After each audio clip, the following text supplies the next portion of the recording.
Hello, welcome to a brand new episode of Raw Afrigo podcast. Today, we are looking forward to the quarterfinals after a superb round of 16 games. I think, other than one game, there was just one game that was, uh, only one match was a literal walkover. The rest were competitive games and pow, as I like to say. So, how I hope you all are doing well, and this finds you all in good spirits. Man, AFCON 2025 is man. Every AFCON keeps has its stories, and it's just fantastic. But if you don't know me, I'm your host, Raphael, aka Ronin Rafa or Raphael, as some people like to call me. So, yeah, where do we begin?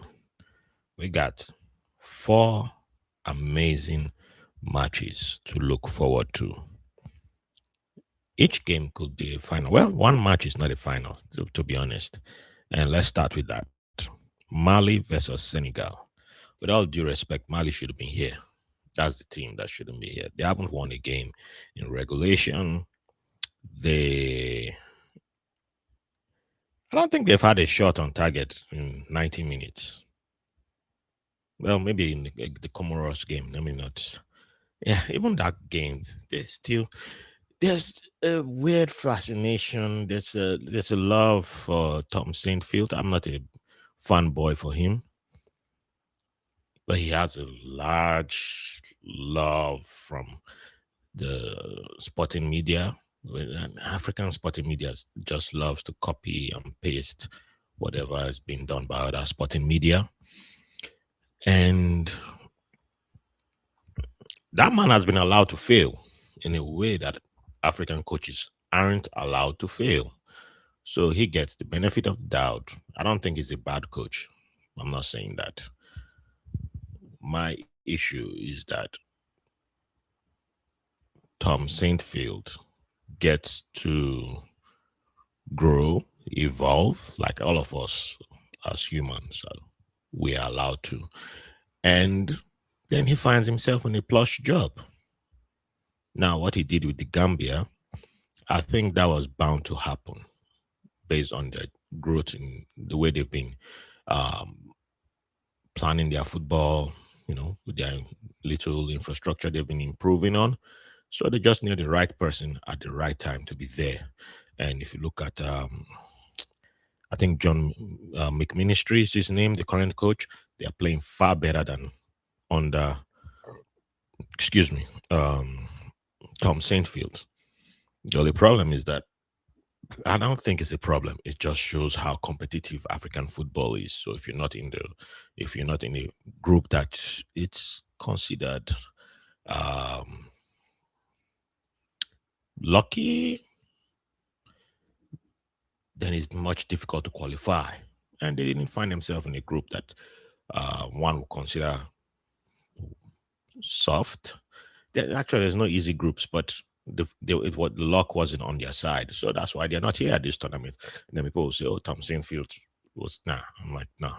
It's but if you watch the Gambia play, like in World Cup qualifying and Afcon, you're like, "Whoa, these boys are playing good football." So, with that being said, I don't want to discount the work that they've done. The only thing I can say with this current Mali side is that if you have a 1-0 lead against them, try and finish them off. Everybody seemed to be like, yeah. And at the same time, this Mali team has shown that they don't they they're not good at finishing. They're not good at sustaining a lead like against Zambia in their first match. They couldn't hold on to a 1-0 lead and they conceded. And I guess the reverse happened against Tunisia, which kudos to them. They had a 1-0, they were down at the 88th minute. Most teams would have given up, and they did not with 10 men, but they didn't have a shot on target.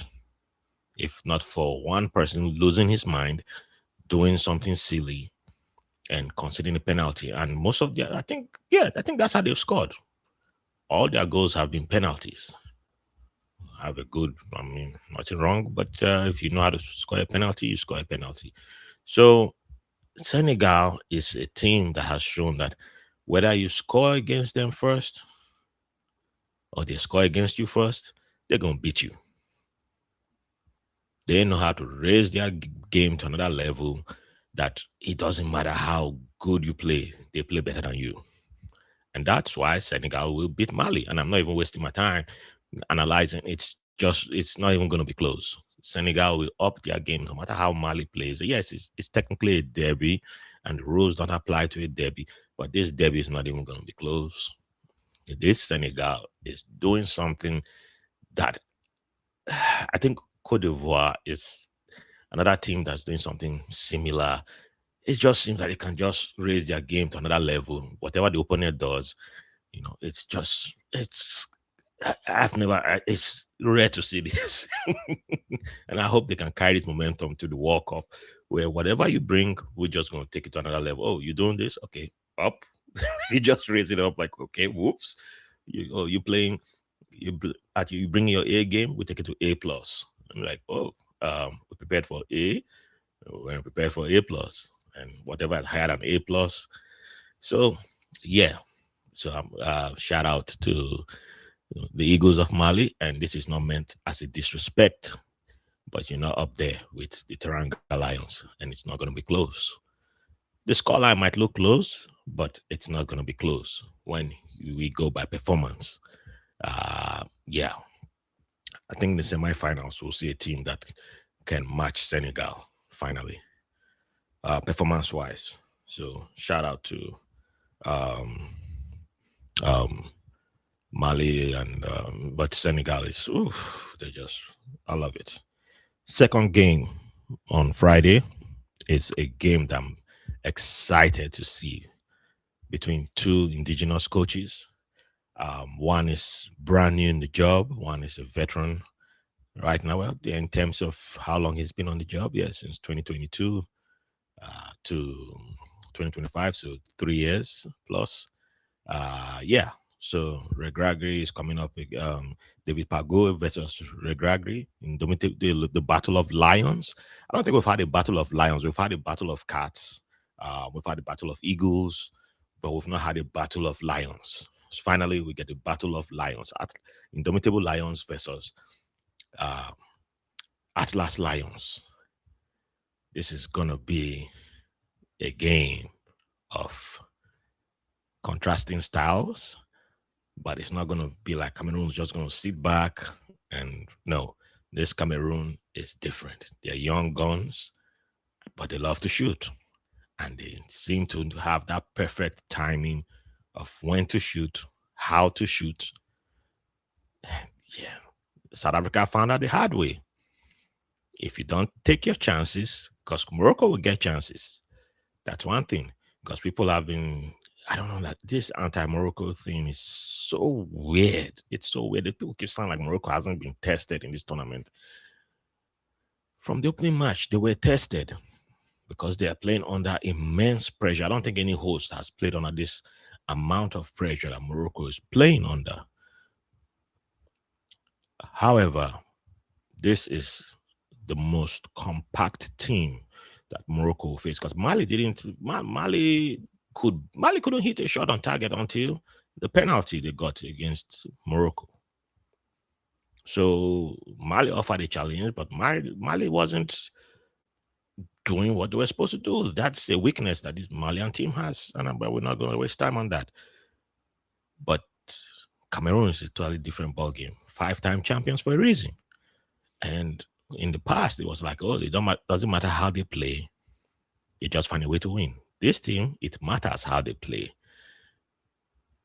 They seem to, and that's why, like the way South Africa were wasting. I mean, I don't think I've seen a team waste chances the way South Africa wasted chances within those first 15 minutes. It was just like, oh, we don't care. We'll get another chance. We don't care. We'll get another chance. And you knew it was coming. And once the Indomitable Lions settled, bang, goal.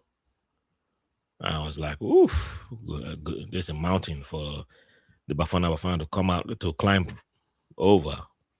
And you just saw it that the boys, as soon as they got the ball moving forward, it was like, oof, it's like a different team, just a different personality just took over. So I'm not saying that Morocco can't beat this Cameroon. I believe that Morocco can beat this Cameroon, but for the neutrals, this will be a fun game to watch, and it will show two coaches. It will show us that we have two coaches worth every dime on the continent.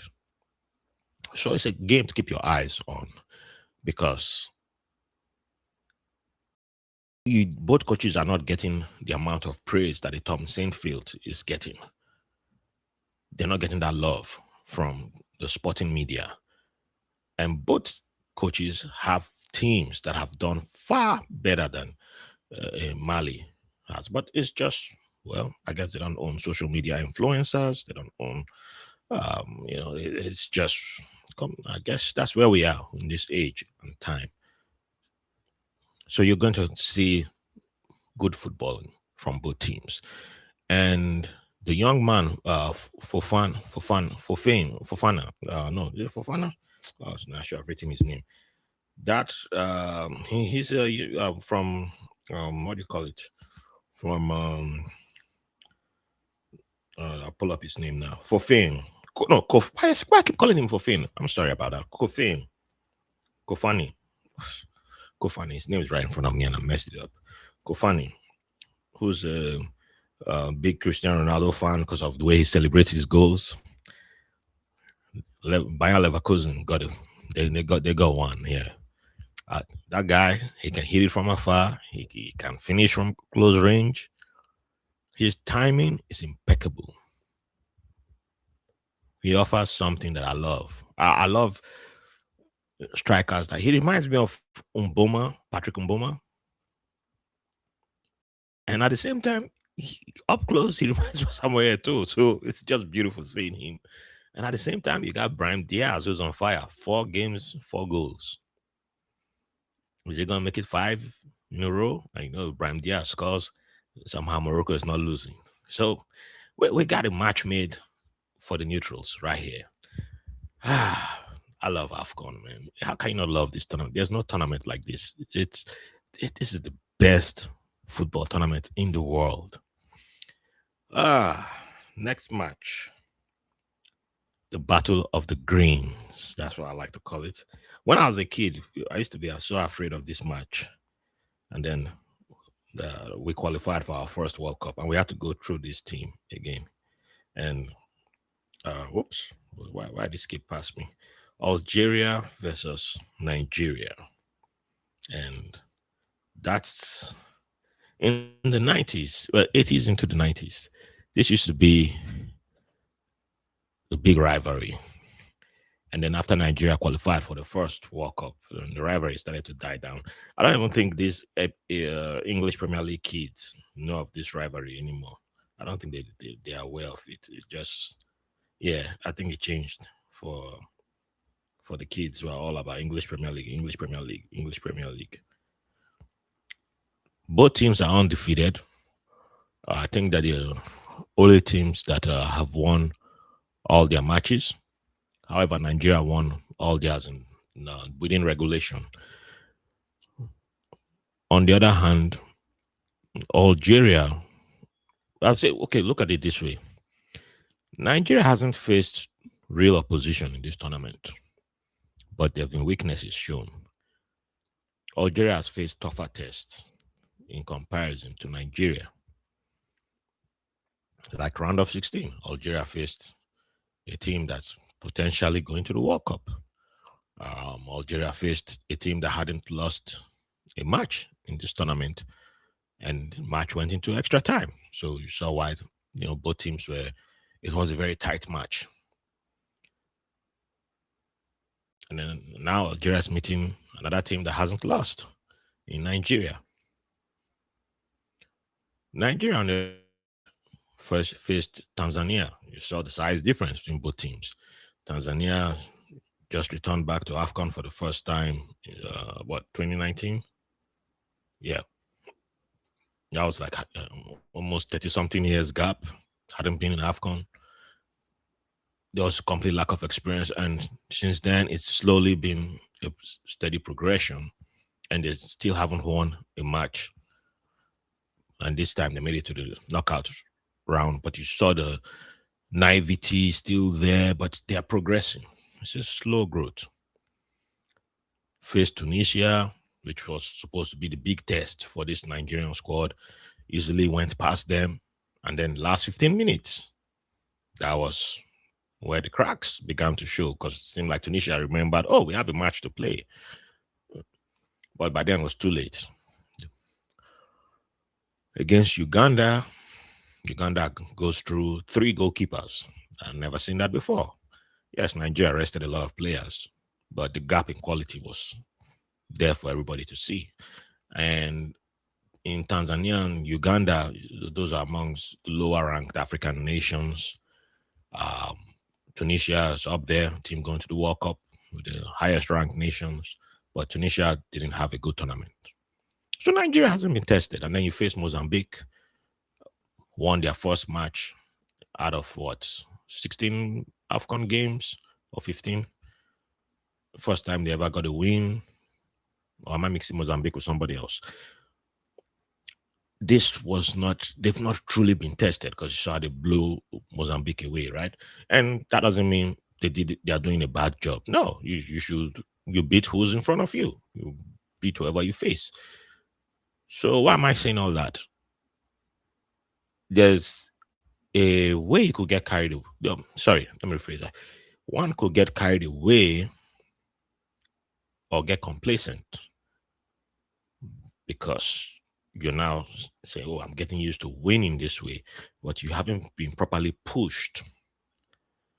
And even against Tanzania and then against Tunisia, we saw that when certain teams pushed this Nigerian squad, they didn't look too rosy. They didn't look like they could. They don't like that kind of pressure when teams put that against them. So that shows that with the way people are just, oh, the Nigerian team will just blow out Algeria. That seems to be a lot of the hot takes out there, from the usual suspects. I'm like, yeah, there's signs to be worried. Now, I'm not going to force over the Osimhen, Lukman clash that happened. Osimhen is a very fiery guy, emotional guy, and he's human. That's his human trait. It's like I like people like Osimhen. I like a Bodinija. Um, they're not. He's not. I believe he should tone down certain things, like when he scored against Tunisia and he's running past the bench, doing this to the bench, and telling them shush, getting a needless. He didn't. You don't need to pick up a yellow card. You're winning. If somebody had said something to you, your response was you scored. That is the response. So you're winning. Things like that, yes. What he did to Finidi George, I don't think I'll forgive him for that. That was huge disrespect. And Finidi George didn't say anything to you. A blogger invented that story, and then you read it and went and responded on social media. There's certain things he should learn how to be bigger than that. But we're also in a time of social media. He's much younger. We all did stupid things when we were younger. There was just no social media to record most of our stupidity. So I have empathy for younger people doing certain what we consider silly. It doesn't mean we can all act like we were saints. None of us were perfect. All right. I think they will sort it out. The main problem is that I read just before I began recording that the Nigerian team were to miss training because of unpaid bonuses. I'm not getting that kind of story from Egypt. I'm not getting that kind of story from Cameroon. I'm not getting that kind of story from Senegal. I'm not getting that kind of story from Mali. I'm not getting that kind of story from any of the other teams. Somehow, the loudest team, the biggest team, according to many people, you still can pay bonuses. And this is why I didn't want Nigeria to. I don't want Nigeria. I'm glad Nigeria's not going to the World Cup because a team that is this big, you should you shouldn't still be fighting over bonuses. And this is not on the players, by the way. It's on the administrators. Why is bonuses still same thing with the Falcons at the WAFCON? No bonuses. I heard they still haven't been rewarded for winning the women's AFCON. So you can imagine with the men, and the men always get more money, by the way. The women are more successful. But it's just I'm like, go get your house in order. But I don't know when it will happen because it didn't happen in 96. It didn't happen in 98. It didn't happen in 94. So when? It's just one embarrassment after another. But people will shift the blame. If, let's say, Algeria beats Nigeria now, they'll go, oh, Simi and Lukman clash. That's why. And that's where people go focus on instead of focusing on the administrator who's been everywhere, you know? So, yeah. So last one, but I think we'll have a great game, but it will probably be a tight score like last time both teams met at the semifinal in 2019 when Riyad Mahrez free kick settled the game. So it will be a tight score. Um, Last match, which is in my opinion the biggest match of the quarterfinals, Egypt versus La Côte d'Ivoire. Man, two teams that have been on fire in this tournament. Not getting, oh, I'm just looking at Emerson Faye. He played in that final when Egypt beat them. I have it on my TV right now.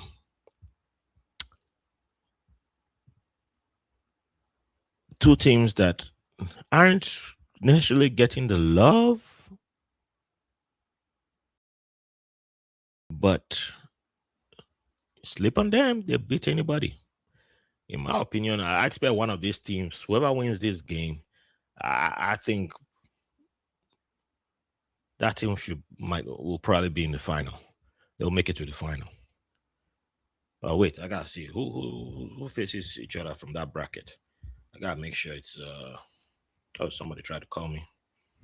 I gotta make sure it's not the team um let me make sure that I'm not mixing up the brackets because man, this is without a doubt.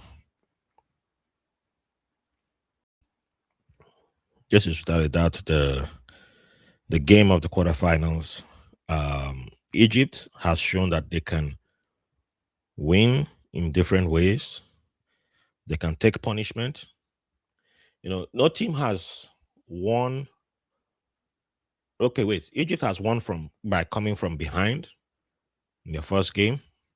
They've won by going with a man down. No, none of the other seven teams here. Well, Mali won, but did not win convincingly like Egypt did. That's why I'm like Mali is the weakest of the eight because Egypt against South Africa, Egypt were a man down and still did their business and we had great counters on shots on target, creating great chances. Mali did not. Mali was just without that penalty. Mali doesn't score against Tunisia. Tunisia wins. No matter what people try to say, how people try to frame it, that's what happens. So Egypt did the job, they did the business. And I was like, there you go. Third game against Angola, and Egypt played sides that came out and weren't scared. They were, if you do a side by side with like a team like Nigeria, Zimbabwe is stronger than Tanzania. South Africa, come on.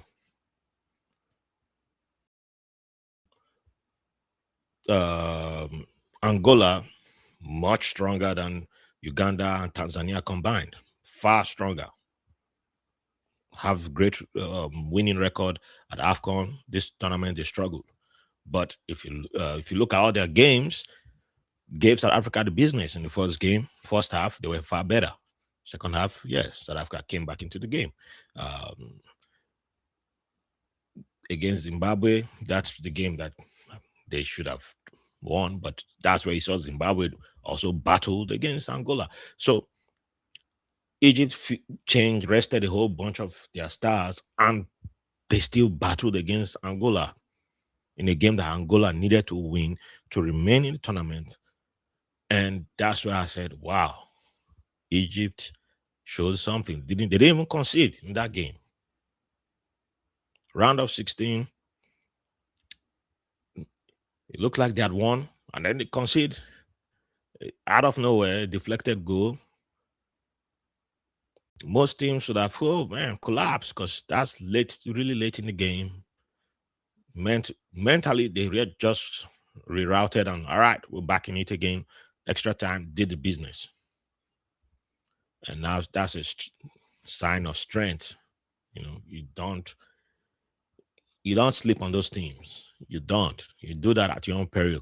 But you look at Cote d'Ivoire, came to this tournament as a team that does not concede. Once they score on you, it's over. Had that issue with their number nines, missing chances. Don't I mean if Sebastian Haller is not there, Ivorians don't know how to score for some reason.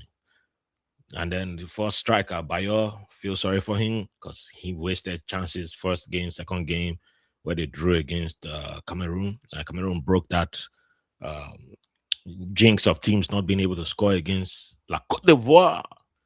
Cameroon scores against them. All right, you up their game, but it seemed to be like we'll take a tie. And in the tie, the game against Gabon, that's where the true Cote d'Ivoire came out because the coach experimented, rested a bunch of players, and the young guns said, "Oh, we're here, but we're not here to just be participants. You're down 2-0, 15 minutes into the game, and you just saw them, pow, get up, let's go." They just start. That young man, he's one of them. This tournament has been a great tournament for them short kings. Let me just digress a little bit. The short kings in this tournament, and now Ahmad Diallo, Brahim Diaz, Lukman, they've been shining. If it's like I don't know how tall, who's the tallest of them, but it's like if you if you're not taller than 5'4" or 5'3", I don't even think they're up to 5 foot. Man, those boys are good. But that game, Gabon 2-0. That Gabon thought they would get a win, go home, avenge their World Cup. It was Cote d'Ivoire that started the whole Gabon's meltdown because they were in the group. Gabon had the highest points for all the teams that finished second, ahead of a bunch of teams that topped their group and qualify for the World Cup. And Gabon was like, "Yeah, we're getting our revenge today." Nope. Cote d'Ivoire comes back and another 19-year-old. Oh, but Busoma Traore. Well, he's a taller one. He's not. He's a tall 19-year-old.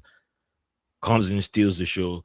Round of 16, Burkina Faso, which is quite similar to Mali with their problems. They're only that they scored more goals than Mali. They could actually, hit targets, unlike Mali. They they didn't offer that. They tried. They played better in comparison to Mali.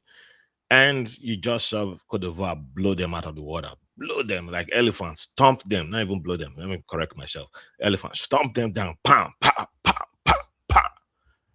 And then that 90-year-old comes in the second half. He's like, okay, game over. You thought he would run to the byline with the ball. Nope, run straight and pooh.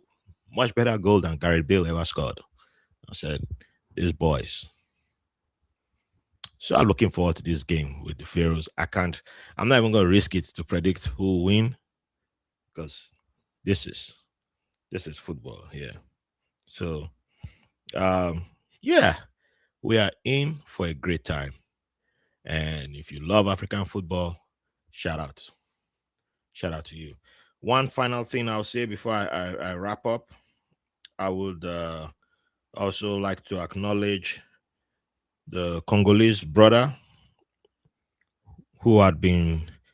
I wish he was staying for the rest of the tournament. Mikel Nkuka Umboladinga, who was paying homage to Patrice Lumumba, the first prime minister of DR Congo. Now, back then was Zaire. No, it was it was Democratic Republic of Congo, and then later became Zaire, and then returned back to Democratic Republic of Congo. In their loss to Algeria yesterday, apparently Amora didn't did something silly, and I'm not going to waste time on that. But I like that Amora apologized. Players get carried away. He's also human, and I guess he said he was just trying to banter and made a gesture towards our good brother, who has been one of my favorite fans to see for this AFCON. I hope one of these companies or people, a super fan, rewards him, and even Amura, at least sign your shirt and give it to him. It's good to see a lot of Algerians called Amura out for the gesture he made towards our Congolese brother, and this is why I love AFCON, because some people have been writing nonsense online. I don't care about those people; they're not my cup of tea. But Amura apologized, and I think he's learned his lesson. However, AFCON brings us together, and no matter what the agents of chaos try to say online, with the true lovers of AFCON, true lovers of Africa, always know that there's diversity on our continent. It's not one skin color that represents all of us. We are Africans. We are all Africans, and we love our game.